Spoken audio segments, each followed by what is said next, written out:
But at the end of the day, you can also gain beyond that. And I know I have spoken against this previously. The whole idea of disposability and, I can have another you in a minute, blah, blah, blah. I can get someone who's better, blah, blah, blah. And how that's not always the case. But I need you to believe that even though you're with this person or even though you're trying to be with this person, the royal penis is clean, Your Highness. Welcome to the Breakdown Podcast, where I talk about love, sex, and relationships from a guy's perspective, as well as a bunch of other guy shit. The man on the mic is a man who likes his women the same exact way he likes his yogurt. He is also a man who considers running his mouth a part of his cardio routine. It is none other than your tall, dark, and mildly handsome man, Sir Denver B.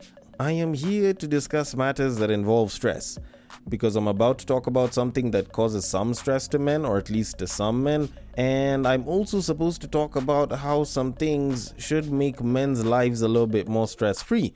And while some people might want men's lives to be stressed, misandrists, if you're listening, I know that that's you, there are definite benefits that come from men who are less stressed. And, even on an individual level, and even for us men, it's just better to have less stress. But, for you guys to kind of understand exactly what I'm talking about and exactly what I mean in all this, you probably should listen all the way till the end, of which, if you have listened thus far, thank you so much for listening. I hope you listen all the way till the end of this episode. And should you like it, should you not like it, should you want to give feedback, should you want to suggest some topic or topics, then you can hit me up on the social media. The links are always in the description. But should you not want to look at the description, on IG, it is at the Breaktime_podcast. On Facebook, it is at the Breaktime Podcast. On X, it is at BagakaTheD. And on Bluesky, it is at the breaktimepod.bsky.social. And, that should make everything easier for you, should you want to reach out on social media. And also, you can follow me. Being followed is a nice thing as well. I'd also appreciate that. But with all that said and done, a massive thank you for listening, like I said initially. And I probably should get to the main topic of this episode. Although before I get to that, I first want to discuss something that makes men jealous. Yes, stressed a little bit, but mostly jealous than it is stressed. Now, on a particular podcast known as the Crash Dummies Podcast, the hosts reached out to their listeners and they asked them to give feedback on what it is that the other gender does that they are jealous about. Now, a man reached out and decided to call in, and he was basically talking about lesbian studs. Now, it would seem a little bit weird that, guys would be jealous of lesbians, but I do also hold some sentiments that are fairly close to that. But before I can say anything, I'll just let the clip play, then I can give my thoughts on it. So, without further ado, what's something that the other gender has or gets to do that makes you low-key jealous? It's these studs. I just hate how studs can equip a new loadout depending on the occasion, and I'm stuck with what I got. It's just like, I don't know, it just gets to me, man. Define loadout. I'm just saying, bro, like, every stud has quick draw. They bring a briefcase, and they got 4, they got 6, they got curve, they got upward curve. It's just like, I don't have, bro. You can attach a silencer to it, and it goes from 6 to 8. I can't do that. it's just insane to me, man. What? How do you have so much strap knowledge? If hypothetically I'm chasing a girl and the stud's chasing the same girl, right? And the stud's like, okay, I'm dealing with a close range menace, right? Because let's say I don't have the loadout for a long range battle, and she's like, okay, watch this, and she goes into her loadout, goes from 6 to 10. What am I supposed to do? Like, I lose the girl. You know what I'm saying? So it's like, I just can't compete with studs, bro. okay, so to kind of give a little bit of an explanation as to what he means by a quote-unquote loadout, it's a strap-on, or, should I say a dildo, or as I like to call them, plasti dick, or fake stendo. But anyways, that's sort of besides the point. Now, what this guy is saying actually does carry some weight. Now, there's something similar to this that I had a discussion with a couple of guys about a couple of years ago, And we were busy talking about the whole idea that, if your babe is approached by a lesbian or by a stud, then you basically lost the shorty. Now, of course, I have grown older and wiser, and I do know that doesn't entirely work with every single babe. Yes, women can be attracted to other women, but it's not like it works with every single woman. There's some women that are actually repulsed or just not really into lesbians like that. And when it came down to that whole discussion, it was like, there's no need in trying to fight, because this is basically like you playing a game and not going up against the boss. It's basically like going against one of the developers of the game. It's not even a fair fight, because technically, this lesbian stud is a woman. She is approaching another woman. She knows what the other woman probably likes, dislikes. She knows how to touch this woman in places that will make her feel really good, as opposed to you, a guy who is basically doing a more refined version of trial and error, where it's like, what, I know if I touch a babe here, then it might work. They know the right places to stroke. They know the parts because they have them. All right. So for them, it's basically like an unfair battle. And I always used to joke with my guys about how if I'm approaching a babe and a lesbian stud also approaches the same babe, I'll back away and I won't even bother with it. I'll just take a hike and take my L, because I don't think that I'd really have much of a fighting chance. Now, fortunately, my confidence has improved and my knowledge has improved as well, but still, there is some merit to that. And I can understand why guys would have a problem with lesbian studs, because, some of them bag some very fine babes that some of us guys wish we could be with. But even as I tell guys to just walk away and back off from the entire thing, it's not as bad as it might seem. This is one of those cases where it's like, you can just choose to lose the battle for now, but you're definitely winning the war. Mostly because when you actually kind of think about it as a dude, it actually isn't even all that bad. And I'll give you a pretty good reason why. Contrary to what some guys might actually think, do you want to know what it is that makes lesbian studs very insecure? Guys. They might be having a babe and, they're very good at giving her all of the orgasms on the planet. But one of the fears that a lot of lesbian studs tend to have is the idea that their babe will want some real life dick from a dude. Or, might actually choose to be with a dude because, he's got a beard, deep voice, and an actual dick, not the plastic thingy, not the object that, she has to strap on with a belt. And yes, maybe I'm spewing a bunch of shit because all of this is very unconfirmed. It's just, I have heard one or two stories of, stud babes being very insecure because their babes were interacting with a dude. And so for the most part, maybe I am just spewing a bunch of shit out of my ass. But even though I was to leave that and look at the actual facts, have you ever seen the divorce rate for lesbian women? It's worse than even heterosexual couples. Have you looked at the domestic violence rates?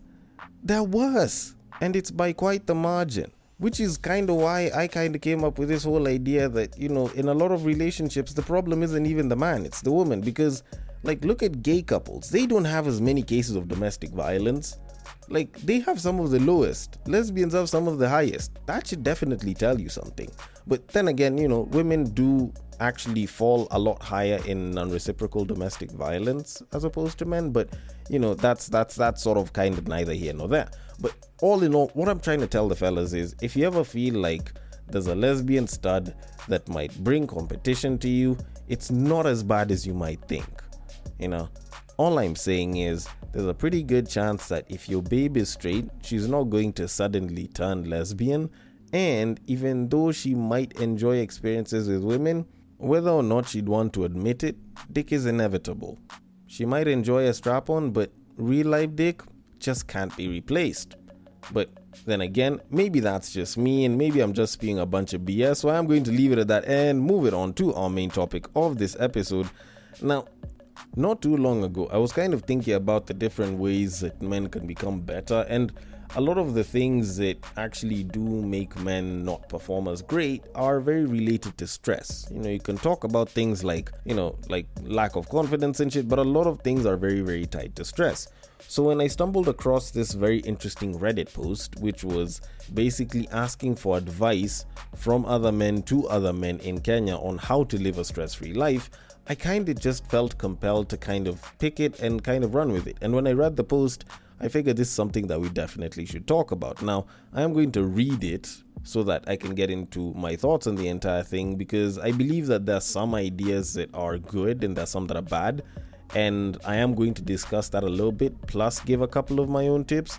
So let me just read the story real quick. So it says, and I quote, "For context, A, my friend who is a graphics designer, his business started struggling this year and his wife got a raise at her job.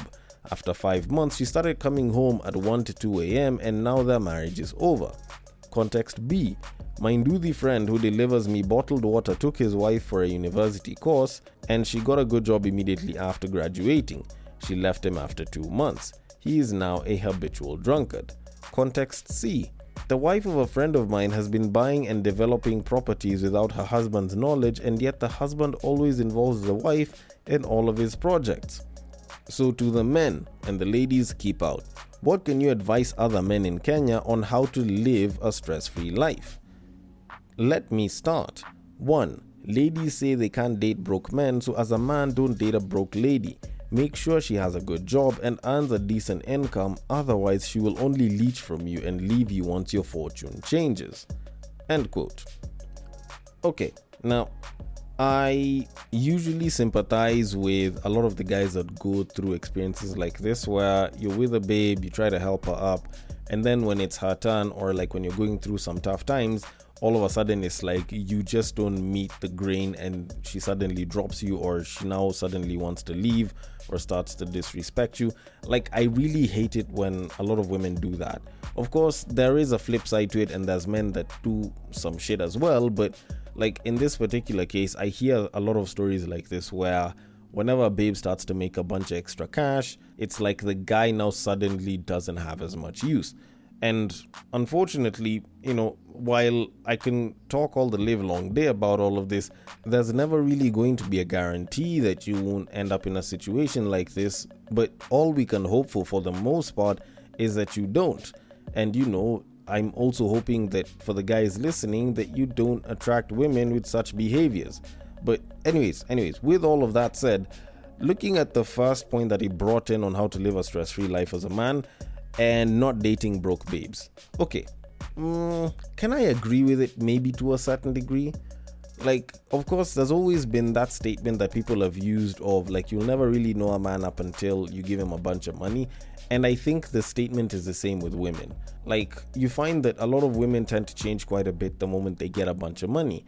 And more so when they get more money than their partner, you get to see whether they can be good submissive partners, or they will basically look at their partners like they're shit. And it's a very unfortunate thing. It's not a particularly good thing to go through. And it is pretty sad that a lot of babes nowadays, like, they make a bunch of money more than a guy, and suddenly they look at the guy like he's worthless and shit. It is pretty sad. You can't run away from it. And, not dating a broke babe could kind of help you out of that situation, or help you avoid such a situation. And not dating a broke babe would, in some way, maybe help you out of that situation. But I don't think it's a matter of money as it is a matter of values or principles. If the babe seems like she's very interested in the money and shit, then, there's a pretty good chance that if she does make the money, she might treat you like shit. But it's not really a guarantee whether she's broke or whether she has money that she's gonna treat you like that. There's broke women that will be submissive even though they make millions. And there's women who have had money for most of their lives who might still end up treating a guy like shit, even though, the guy isn't doing too badly for himself. So I wouldn't entirely rely on that one. Not going for a broke babe isn't bad advice, but it's not particularly good either.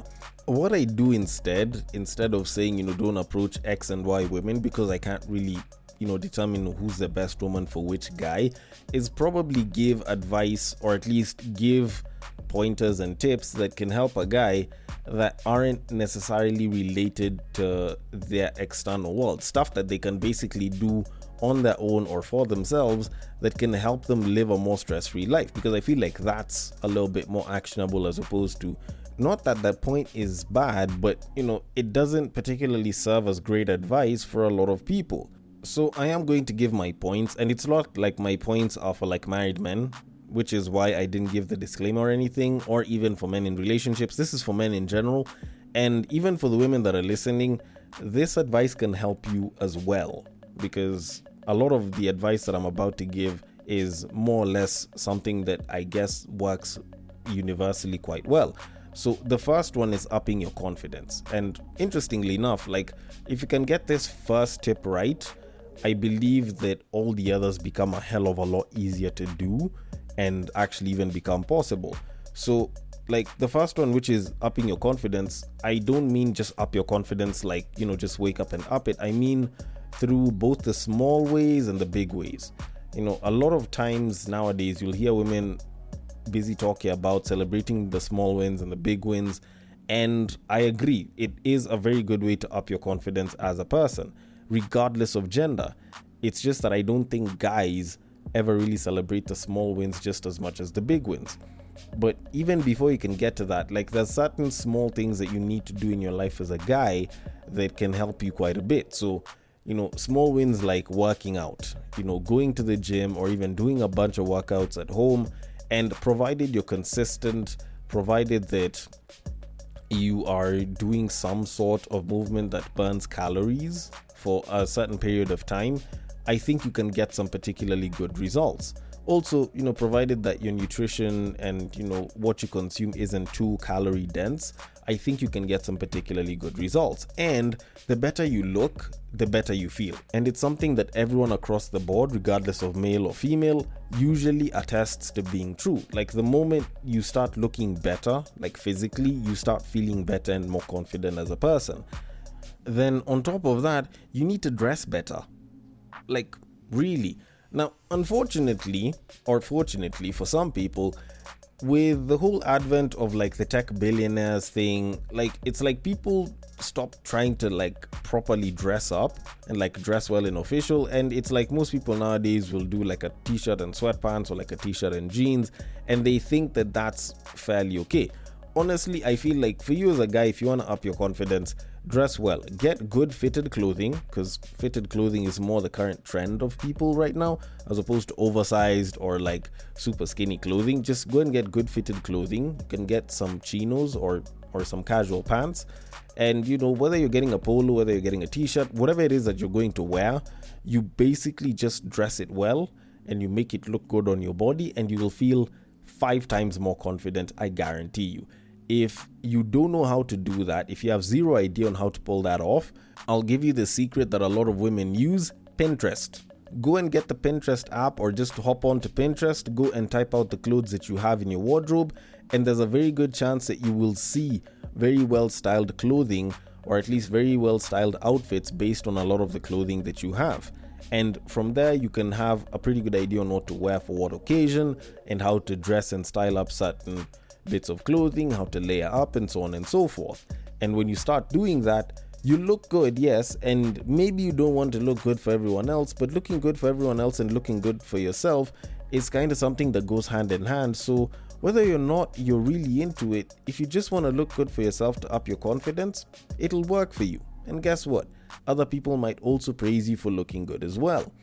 Then also other things like small professional successes, going and doing like a small course and managing, for example, to get certified, trying to do certain things in the organization or for yourself, whether as a hobby or as a professional thing, that help you move up a little bit. Like, those small wins, those small achievements do build your confidence quite a bit as a guy. So upping your confidence, definitely the first thing that I'd probably recommend for most guys to actually do. Then the second thing is accepting that you can lose your current babe, or the babe that you'd want to be with, or your number one crush, but at the end of the day, you can also gain beyond that. And I know I have spoken against this previously, the whole idea of disposability and, I can have another you in a minute, blah, blah, blah, I can get someone who's better, blah, blah, blah, and how that's not always the case.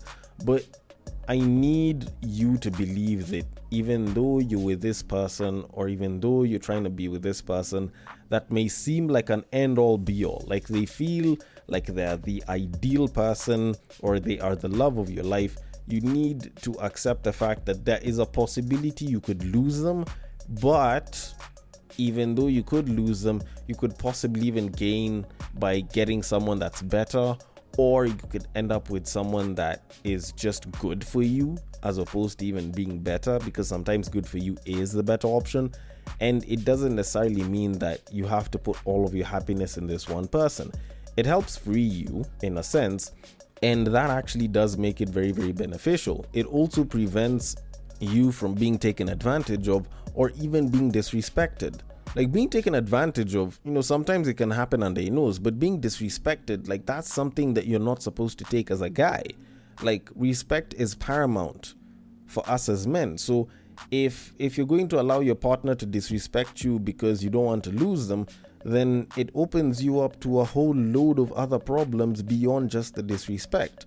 So if you're ready enough that, if at any point in time she disrespects you, you're ready and willing to go, it makes it a lot harder for them to disrespect you because you'll have that boundary very well set. And you accepting that you can lose them and you'd probably be comfortable even after losing them should they choose to disrespect you, puts you in a much better position where you can enforce your boundaries and you can ensure that no one crosses them, because if they do, you'll be very ready to cut them off, But all of that said and done, I'll move on to tip number 3, date people who like you. Now, this is a sentiment that on the Reddit post that started all of this is something that a lot of people were talking about, more so women, the whole date people who like you. And I believe that this is something that goes across the board, regardless of whether you're male, whether you're female. Date people who like you and you prevent a lot of this sorts of disrespect, if I can call it that. Because when you date someone that does like you, it does actually make your life a lot easier. Now, the whole who likes who more and who likes who less is kind of not something that I talk about. I actually do talk about the idea that you can't quantify love, so it's not about who loves who more. And in this case, what I'm talking about is interest. Is this someone that expresses interest to be with you? If they are not expressing interest to be with you, then you don't need to stress yourself trying to get them to suddenly be interested in you at all. Like that's like you basically trying to push a giant rock up a hill, as opposed to you trying to push the rock down the hill, which is a lot easier, which is kind of the same as when you're with someone or when you're trying to be with someone who's actually interested in you. They basically make your work easier. Even when you look at the cases of just going to hit on someone, if they're interested in you and you go and you hit on them, it flows so easily that you actually feel like it's just basically almost like in a flow state. Like it's almost like you just have it all figured out and everything is just flowing as it's supposed to. And that's something that most guys should experience, just so that you can know that you don't have to go and chase someone and make them, quote unquote, fall for you or be interested in you. So yeah, date people that like you, date people that are genuinely interested in you. And usually you see that in the acts of service and how they behave when it comes to you and what it is that you're trying to do. Now, with all of that said, on to the next tip, which is accept that money won't make or break you. All of this is about living a stress-free life, and accepting that the money won't make you and the money won't break you is a very, very big thing for us as guys. When you look at a lot of guys nowadays, especially in this day and age where people are flexing on social media or trying to show that they're doing way better than they kind of are because, they're living from borrowed money and shit. If there's anything that'll help you, it's accepting to live by your means, trying not to live beyond them, all in a bid to show people that you're better than you currently are. Accepting that maybe you make a bunch of money and the money doesn't make you and the money won't break you even though it goes, will take you a lot further than even the idea of just making more money. Like nowadays, people are like, oh, if you're not doing all, then just go ahead and like work hard and make more money. Yes, that is something that as guys and even just as people in general, we should definitely strive to do. Yes, go ahead, go and do your best, try and make more money. But in the bid to do all of that, if you accept that the money does not define you, then you are still a lot better off than the person that is chasing the money because the money defines them. Because such people are only ever defined by what it is that they have in their pockets, what it is that they own, what it is that they have, what it is that they think someone else has. And usually such people end up seeming very shallow after a bit of a while, and they seem very pretentious. But for you, if you're defined not by what it is that you have in your pocket, in your wallet, or in your account, but by what it is you have within you, then you can easily live quite free. And if a babe calls you broke, you're like, you know what, it's fine. If a babe wants you because of the money, you can spot it a lot faster. And at the end of the day, like, you just end up living a lot better and a lot freer because you're not looking for someone to value you because you make a bunch of bank. You want to be valued for the kind of person that you are, the principles and values that you actually have as a person. And on to the final tip, last but not least, be ready to cut off problematic people. Because a lot of these problematic people do increase the amount of stress that we have as dudes. Like when someone is going to a club and they drink a little too much and they start becoming rowdy and they're trying to cause fights, like that's basically stress for you who decided to go out to the club because you want to go and have some fun and let loose. Like this happens with women as well, but I'm just focusing on the guys because I'm a guy. You deal with shit like this on a regular, it gets to a point where it's just stress going out with such a person. And this can also translate into a partner. Like if you're with a partner that's just a lot of stress and just causes problems day in, day out, then maybe considering whether they should still be in your life is something that you should probably do. Now, it's not like I'm trying to advertise for people to drop their girlfriends or boyfriends or shit like that, but always assessing how much value or just how many problems or how much stress someone causes in your life is something that a lot of people need to do from time to time. Because if you don't do that, like, that's how you end up handling stress that you probably shouldn't even be handling. And I'll take the same example that I had given initially of like just going to the club and being rowdy. Like you find that a lot of times, like a lot of the people that are going to the club have been drinking for a couple of years, all right? So you've drunk, you know exactly how much you should consume that should allow you to have fun but not, go completely berserk. And you know that after you cross a certain threshold that you're just going to be shit-faced drunk and you're going to be stupid drunk. So why the hell are you constantly pushing that side of things when you can stay on the good side and still have fun and still go home and still sleep well and not wake up feeling like a sack of shit? Like, why deal with someone that's constantly pushing those boundaries? So in my opinion, if someone is being too much of a problem or is causing you too much stress, then in a lot of cases, considering the idea of cutting them off is something that I would definitely recommend, because sometimes you living a stress-free life just involves you cutting off certain people that are just causing too much stress or are bringing too many issues to your current life.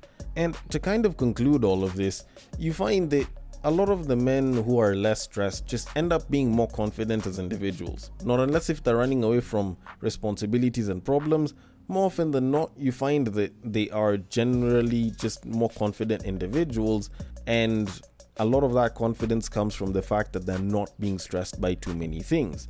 So maybe, just maybe, if you want to be more confident as a person, then dropping a lot of these things that are causing you stress would probably be a pretty good place to start.